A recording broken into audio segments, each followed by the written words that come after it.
വിശുദ്ധ യോഹന്നാൻ എഴുതിയ സുവിശേഷം അധ്യായം 3 വാക്യങ്ങൾ 1 മുതൽ 8 വരെ. യേശുവും നിക്കോദേമോസും.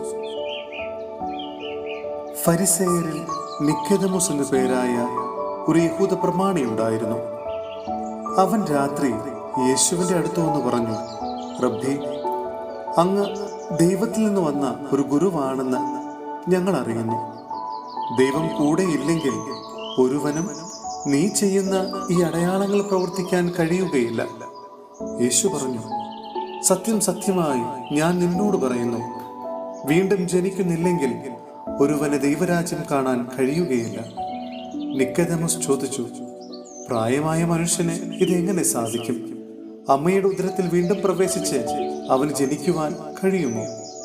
യേശു പ്രതിവചിച്ചു, സത്യം സത്യമായി ഞാൻ നിന്നോട് പറയുന്നു, ജലത്താലും ആത്മാവിനാലും ജനിക്കുന്നില്ലെങ്കിൽ ഒരുവനും ദൈവരാജ്യത്തിൽ പ്രവേശിക്കുക സാധ്യമല്ല.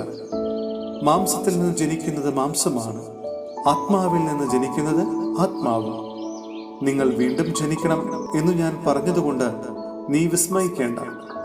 കാറ്റ് അതിനിഷ്ടമുള്ളിടത്തേക്ക് വീശുന്നു, അതിൻ്റെ ശബ്ദം നീ കേൾക്കുന്നു, എന്നാൽ അത് എവിടെ നിന്ന് വരുന്നെന്നോ എവിടേക്ക് പോകുന്നെന്നോ നീ അറിയുന്നില്ല.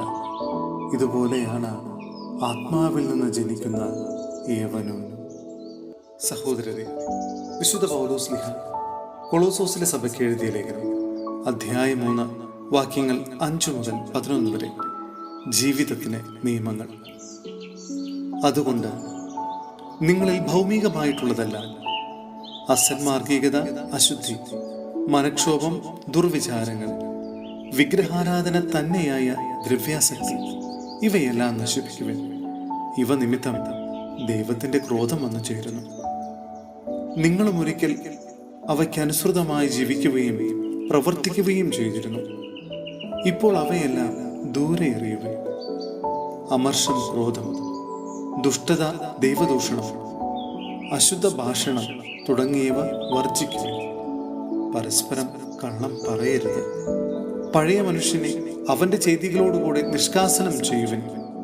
സമ്പൂർണ്ണ ജ്ഞാനം കൊണ്ട് സൃഷ്ടാവിന്റെ പ്രതിച്ഛായയ്ക്ക് അനുസൃതമായി നവീകരിക്കപ്പെടുന്ന പുതിയ മനുഷ്യനെ ധരിക്കുവിൻ.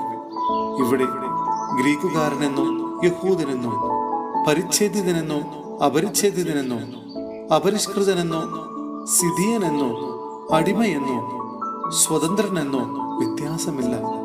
പിന്നെയോ ക്രിസ്തു എല്ലാമാണ്, എല്ലാവരിലുമാണ്.